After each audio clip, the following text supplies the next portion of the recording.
ako matatakas at Lena kahit saan ka magpunta! Papatayin ko kayong dalawa, Lena! Lena! Hindi mo ako matatakasan, Lena! Hindi ka makakapagtago sa akin, Lena!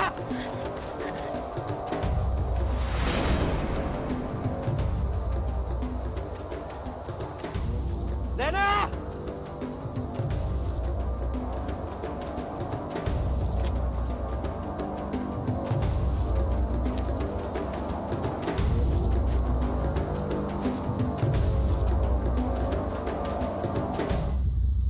Oh, paano ba yan?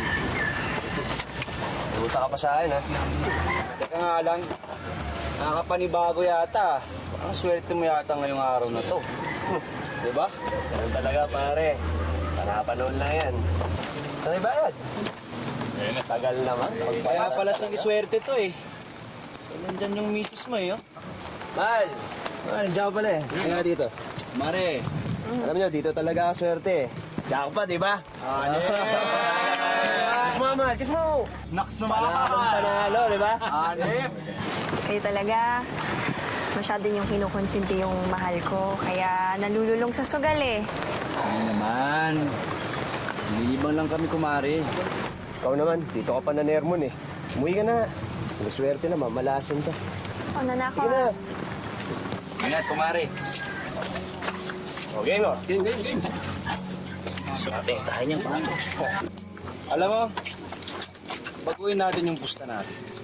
Para mas exciting. Di ba? Sige, ano ba yan? Sige, mga pare. Sige, babae. Okay. Hindi kaya natin gawing total. May utang ka naman sa aking 50,000, di ba? Buray na natin yun. Magdadagdag pa ako. Yun. Ng isang tricycle. Wow. Kaya natin. O ano, Tisoy? Swerte ka na. Di ba siswerte ka naman ngayon? Wala akong ganyan kalang pamusta eh. Pwede pa yan. Sige, simenta ko ngayong bari-bari. Di mo na lang gusta yung asawa mo. Nagago ka lang. Patulan, pare. Teka. Easy lang, pare. Easy lang, okay? Bibiro lang naman ako, Chong. Yung init ng ulo mo. Upo ka. Pare, kulit lang naman yung utak mo ngayon. Joke lang. Swerte tayo. Yun na. Yun na. Subukan na natin yung swerte mo ngayon, Tisoy. Di ba swerte ka ngayon? Sige na, Tisoy. Ang ganda ng baraan natin, no? Sunod-sunod ang panalo. Ano? Sige. Ano? Game ka ba? Game. Sige. Yan! Tara! May pambiyahe na tayo, pare. Swerte eh.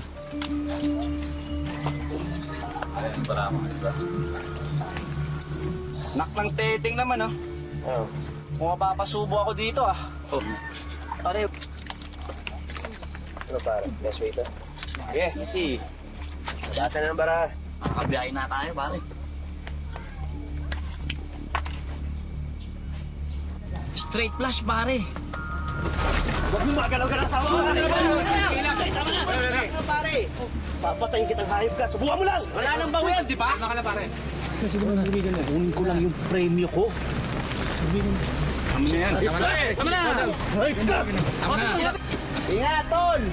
Okay, pare, huwag na. Tama na. Tagataguyod at tagapagtanggol ang madalas na kaakibat ng isang ama ng tahanan.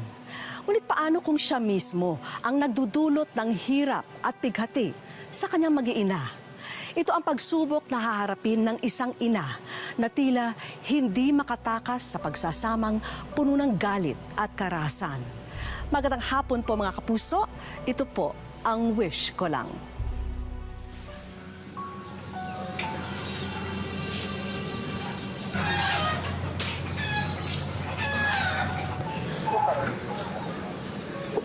Uy, kumari. Ah, bakit? Ikaw pa na yan. Alam mo naman kung sino. Ay, wala pa si Tisoy. Nasa sugalan pa eh. Di mo ba alam? Natalo siya sa sugal namin kanina eh. Hindi pa nga babago. Kinasangla na nga ata namin lahat ng gamit namin eh. Para makabayad lang ng utang. Ano ba tinaya niya ngayon? Ikaw, Bahal naman. May magandang hero yan. Hindi ko mare, seryoso talaga ako. Gusto mo malaman, itanongin mo siya. Gustahan tayo. Ano talaga ako? Alam mo naman na magkaibigan kami ni Kumare, di ba? Alam ko. Kaya namin nila. Ano ba? Bitawan mo ako! Bitawan mo ako!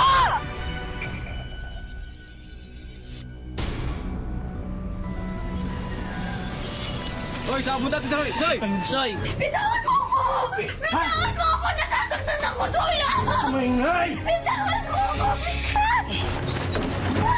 Hayop ka! Hayop ka! Alam mo, may isan mo, mali ka ng binangga. Huwag kang umarte dyan. Kung ano may gamit natin, alis na tayo. Bilisan mo! Halika na! Bilisan mo! Halika na!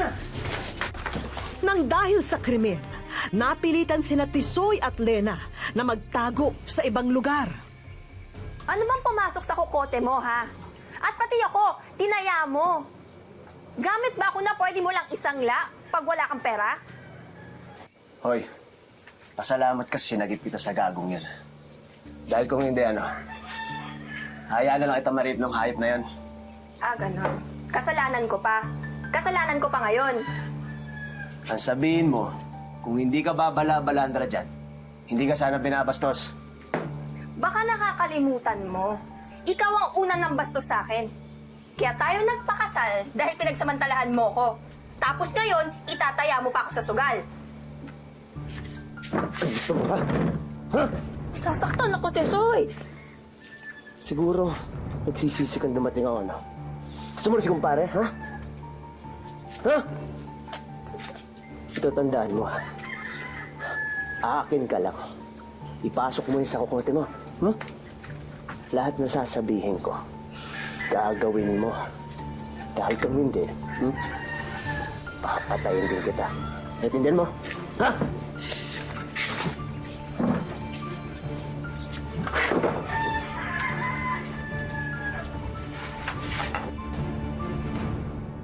Dasal ng mga kaibigan at pamilya na mamulat na si Lena sa paulit-ulit na pananakit ng kanyang asawa. Ngunit ang laging sumasagi sa kanyang isipan, wala siyang ibang mapupuntahan. Hanggang kailan nga kaya maiinda ni Lena ang impyernong kanyang napasukan? Lena, rinig namin kayo kagabi, ha? Ano na yung asawa mo? Hindi na natigil ang pananakit sa'yo. Iwan mo na kaya yan? Nandyan na eh. Sawa ko na. Di naman pwede basta-basta iwan na lang. Tsaka Kay laki mo rin tanghano. Hay, pag-ibig nga naman. Pag-ibig nga ba yan? Lena, Sige ha, mauna na kami. Mauna na kami. bakit may dugo yung damit mo? nakapatay ako. Ano? Huwag ka na magtanong, halika na. Bilisan mo! Ate ko! Ilang taong ding nagpalipat-lipat ng tahanan sina Lena dahil sa mga krimen na nagagawa ng asawa. Pare, maawa ka naman sa asawa mo. Tayo lang dito, Hindi mo kilala. Isoy, tama na. Tama na. Alika na. Alika Huwag na. pinagtatanggol yan, ha? Kilala mo yan, ha? Karelisin mo kayo? Hindi ko kilala. Sino yan, ha? Karelisin mo yan, ha? Hindi ko siya kilala. Hindi. Gusto mo na ako iwan? Gusto mo ako pagpalit, ha? Hindi. Hindi mo pa akong iwan. Hindi. Wala ka pala, eh. Tapang-tapang mo. Ayun, gusto mo? Hindi humupa ang pananakit ni Tisoy sa kanyang misis. Kahit pa nagdadalang tao noon si Lena sa kanilang panganay na anak. Saka galing, ha? Di ba sabi ko sa'yo, huwag kang magtatagal? Naghanap lang ako na mabibilhan. Eh, pagkita ka na naman sa lalaki mo, ano? Ha? Maglandian ka, ano? Sinasabi ko sa'yo, pag nahuli ko kayo, papatayin ko kayong dalawa! Tanda mo yan! Nasaktan ako. Ha? Masasaktan ka talaga, ha? Tisoy, tama na yun. Ano? Yung bata, Tisoy. Huwag mo akong artehan, ha? Tisoy, Huwag mo kayo inarte. tama na yung anak Ha? natin. Tama na. Anak natin, hindi nga ako sigurado kung sa akin yan, ha? Siguro sa lalaki mo yan, ano? Ha? Ano? Tama lang sa'yo yan para magtanda ka.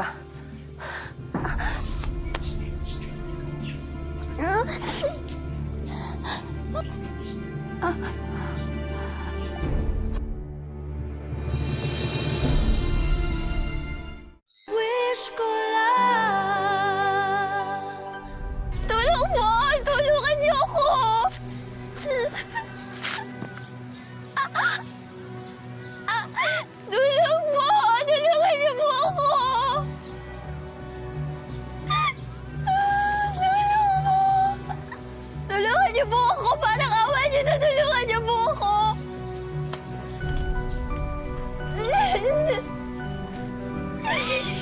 Parang awa niyo na po! Tulungan niyo po ako! Parang awa niyo na po! Lena, anong nangyari sa'yo? Tulungan niyo ako! Tulungan niyo! Sige, pumasok ka. Diyos ko naman, Lena. Iwan mo na yung asawa mo. Anong hinihintay mo? Pati yung anak mo mapatay niya? Ay, naku. Hindi ko kaya eh. Kung ikaw mismo mapatay niya, gusto mo ba yun? Tingnan mo nga ngayon. Diyos ko, halos maubusan ka na ng dugo.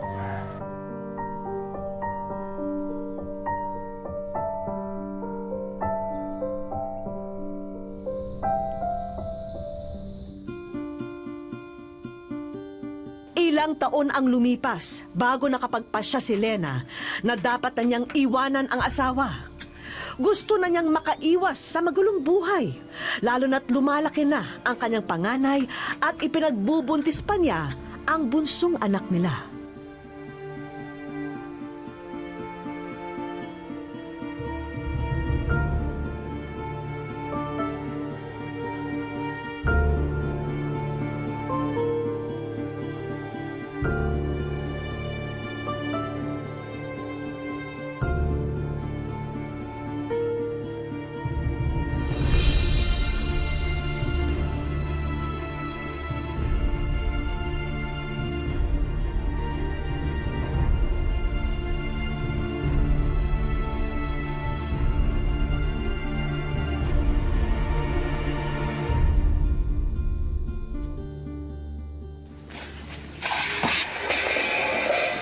Ano yan? Ay, tatakas kayo? Ha? Saan mo punta? Ha? Hindi kayo makaalis! Bitawan mo yung anak ko! Hindi! Bitawan mo! Hindi kayo maalis! Ah! Ah! Ah! Hindi kayo makakataas! Ah! Papatayin kita, Lena! Lena! Hindi mo ako matatakat, Lena! Kahit saan ka magpunta! Papatayin ko kayong dalawa, Lena! Lena! Huwag ka na tumakas, Lena! Lena! Hindi mo ako matatakasan, Lena! Hindi ka makakapagtago sa akin, Lena! Alam ko hindi mo ako kayang iwan!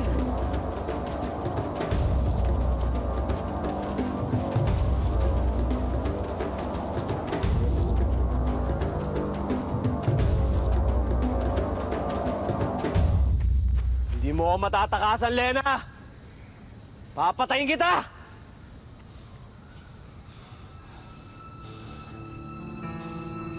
Lena!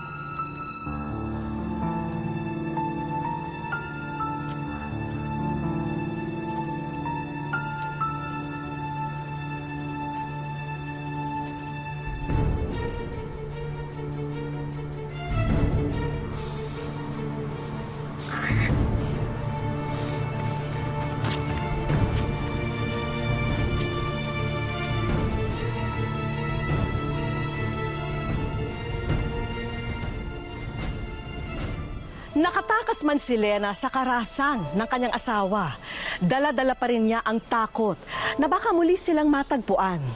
Ilang taon ding nagpalipat-lipat ng tahanan ang mag-iina upang hindi sila matunton ng maras niyang asawa.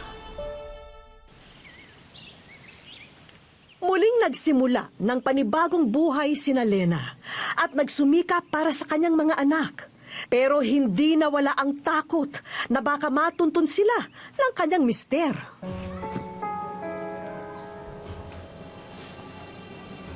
Sino yan? Hoy! Ano ginagawa mo? Magdadako ka, no? Hoy! Hoy, ka punta! Hoy!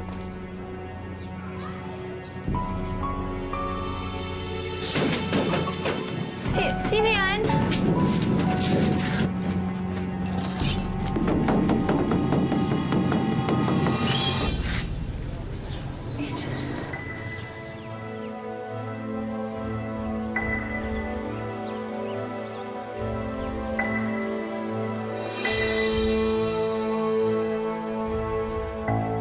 Wish ko lang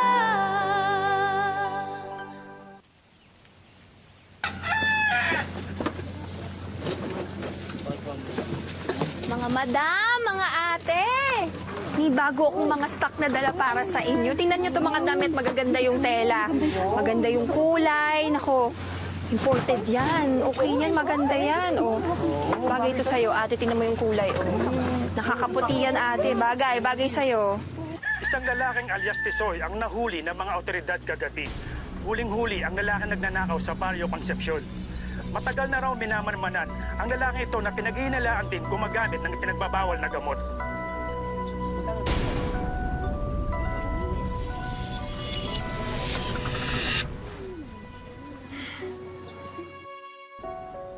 Dalawang dekada na ang lumipas nang tuluyang makalaya si Lena at kanyang mga anak sa mapang-abusong padre de pamilya. Dumanas daw siya ng matinding hirap noon. Hindi raw kasi gawain ng matinong tao ang mga pinagkakaabalahan ng dating mister. Wala na akong kwenta sa kanya. Hindi na niya ako binibigyan ng respeto, wala na siyang pagmamahal. Kasi nung nagkasakit na ako noon, itinapon nga niya ako, binuhat na niya ako. Imbis na ipagamot niya ako ang nagdala sa akin sa gamutan, kapatid ko. Sinisipa pa niya ako, sabi niya sa akin na may sakit. Wala akong pakalam sa'yo, bahala ka na sa buhay mo. Kailangan ko na tumakas, kailangan ko na makawala sa buhay na paghihirap ko na yun. Papatayin niya ako talaga. Papatayin na ako, hinahanap na niya ako Humina raw noon ang pananampalataya ni Lena. Pakiramdam niya raw kasi ay hindi siya sinaklolohan nung mga panahong balot na balot ng takot ang kanyang puso at isipan. Dumating ako sa puntong ganun. Pinabayaan ako ng Diyos. Ang Diyos hindi niya ako inalagaan, hindi niya ako inintindi. Bakit hindi niya ako kayang unawain? Bakit nangyayari sa buhay ko ito? Anong kasalanan ko? Anong nagawa ko? Bakit ganito mabuti naman akong tao? Hirap na hirap may pinilit niyang bumangon sa pagkakadapa. Mabuti na lamang at isa si Lena sa mga nakatanggap ng pabahay na proyekto ng gobyerno sa Laguna. Kaya naman ang pobreng ina nagkaroon ng lakas ng loob na tahakin ang buhay at responsibilidad ng magulang kahit na nag-iisa. Nagsikap ako sa sarili kong bumangon. Ngayon sabi ko, kailangan kong maghanap buhay para kumain. Nagtiis ako maghilot-hilot. Nagtiis ako magriripak ng sabon. Ang tinda ko mga pampaganda, mga make-up, polvo, pabango, lipstick, at lahat ng mga beauty product. Kapansin-pansin din ang mga bukol sa katawan ni Lena. Isa itong genetic disorder na kung tawagin ng mga espesyalista ay neurofibromatosis. Ang mga bukol ay dulot ng tumor sa nerve tissue sa kanyang katawan. Wala naman daw itong komplikasyon, kaya nakakapamuhay ng normal si Lena. Gayunpaman, parami pa raw ito ng parami, kaya madalas siyang hamakin sa lansangan. Nakakarinig ako ng pangit. Ang pangit-pangit ng babae niya, ang pangit-pangit, ang mukhang aswang, mukhang mangkukulam. Nilalapitan ko yun. Kung nararamdaman mo, ang nararamdaman ko siguro, hindi mo masasabi sa akin yan kung sa iyo kumapit ang sakit na ito. Kasi hindi ko naman ginusto maging ganito ako Pero gusto ko ring mabuhay para sa mga anak ko. Binigay na siguro ng Diyos ito kasi may mga plano nga ang Diyos sa akin. Sa ngayon, animoy sasabog na raw ang isipan ni Lena sa tuwing bumubulaga ang problema sa kanyang pamilya. Namana kasi ng kanyang bunsong anak ang kanyang karamdaman. Bukod dito ay marami pang idinadaing na masakit sa katawan ang anak. Hindi na nga raw niya alam kung saan kukunin ang gagamiting panggastos sa dami ng bayarin. Walang makarinig sa dasal ko, sabi kong gano'n. Pero kung ipagkakaloob mo, Panginoon, itong ko, sana, ay biglang nagpasok ko sa isip ko, yung wish ko lang. Sabi ko, ito na siguro, magwi-wish kaya ako, baka dito sa wish ko lang ako masagot ang kahilingan ko sa aking anak na lagi na lang umiiyak sa akin, araw-gabi. Doon na lamang napagtanto ni Lena na ang itinuturing niyang bangungot sa buhay ay ang bagay na mahuhugutan niya ng lakas ng loob para manatiling positibo sa mga pagsubok. Kung kinaya ng araw niya ang buhay sa piling ng abusadong asawa, ngayon pa ba raw siya susuko? Kahit ikaw ay nag-iisa, kaya mong itaguyod. Yung iba kasi nasuko na sa buhay. Kailangan tanggapin nila sa kanilang sarili na kaya nilang buhayin ang kanilang mga anak. Kahit ilan pa ito, matuto lang sila maghanap buhay. Ang buhay ko noon, sadyang talagang bangungot. Matagal na pagkakatulog, sabi ko nga, sa matagal kong pagkakatulog, ngayon lang ako nagising. Sa aming pagbabalik, Si Vicky Morales. At anong show ni Vic? wish ko lang. Kinabukasan, inibitahan namin si Lena sa launching ng isang beauty product. At dahil sa pagbebenta naman ng mga ito siya nalilinya, hindi na niya pinalampas ang pagkakataon. Pero laking gulat ni Lena na sila lamang ang mga tao sa venue. Pero tuloy pa rin ang chika ng ating kakontsaba na taga-demo ng mga beauty product. Hayaan po natin ihain ko po sa inyo ang bagong product po namin pang cosmetic. This is our eyeshadow po. Then yung pong lips po natin para sa labi nyong mapula-pula. Then yung hairspray po natin. Then yung blush on po natin para pampabuhay ng inyong mukha. Nanay Lena, sa araw na ito, ang buhay niyong mag-iina, ang pakay naming pagandahin. Si Vicky Morales. At anong show ni Vic sa amin yung... Naalala mo pa ba ang liham na ito na ipinadala mo sa amin nung nakaraang buwan lamang? Saan pa kundi sa wish ko lang. Naman, nagpapasalamat po ako kasi bibigyan ng katuparan ang pangarap ko na maano ang aking mga anak. Doon na labis na unawaan ni Lena na sadyang espesyal ang araw na ito dahil wishes really do come true. Napakasarap po ng aking pakiramdam na guwag pa ang aking hininga. Halos yung aking hinaing ng buhay na matagal ko nang dinidibdib, nagkaroon ng katuparan. Diretso kami sa isang pagamutan sa Las Piñas para makipagkita sa isang eksperto na titingin sa bunsong anak ni Lena. Ibahagi ang Perpetual Health Medical Center Las Piñas sa katuparan ng inyong wish. Dahil dyan, libre ang pa-check up at ang inyong repair. Doon pa lamang sa balita na yon, ay tila isang tinik na ang nabunot kay Lena. Agad sinuri ni Doc Paulo si Joshua sa kondisyon ng kanyang luslos. Doon na pag-alaman na manageable ang lagay nito at kayang-kayang maitama sa pamamagitan ng operasyon. Nanay Lena, okay naman yung kondisyon ng anak niyong sa ngayon.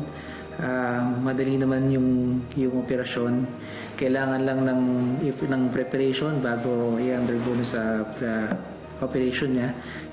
Kaya naman. Simple lang naman yung procedure.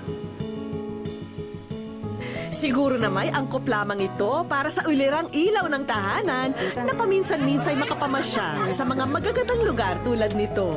Ismail Karauhana. Pero ang totoo, kaya kami pumunta rito ay para sa pangalawang buhos ng sorpresa para kina Lena. Ayon sa aming isinagawang background check, malapit sa isang paaralan ang bahay ni Lena. Kaya anong pinakamainam na regalo sa business-minded nating bida, kundi tindahan ng sari-saring mga school supplies. At para relax habang nagnenegosyo, bagong LED TV na rin ang aming isinama sa mga sorpresa.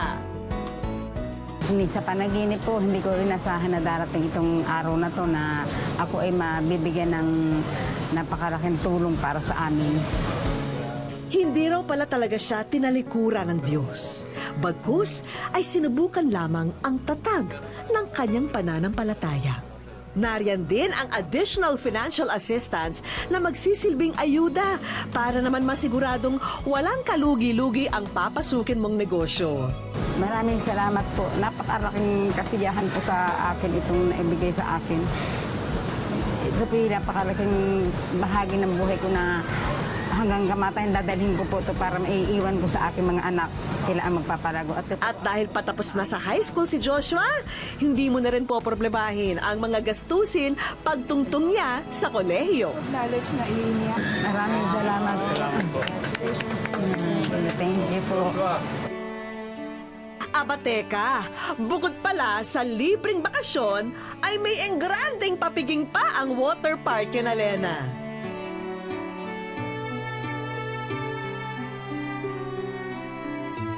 Sadyang walang salita ang maaring magtukoy kung gaano kalaki ang puso ng isang ina at si Lena, ang buhay na patunay na walang pagsubok ang hindi kayang suungin at pagtagumpayan ng isang ilaw ng tahanan. Naway maging inspirasyon ang kwento ni Lena sa mga kababaihang nakakaranas ng pananakit sa sarili nilang tahanan. Lagi nilang tandahan na walang puwang ang karasan sa isang mag-asawang tunay na nagmamahalan. Maraming salamat po sa inyong pagsubaybay mga kapuso. Ako po si Vicky Morales at ito po ang Wish Ko Lang.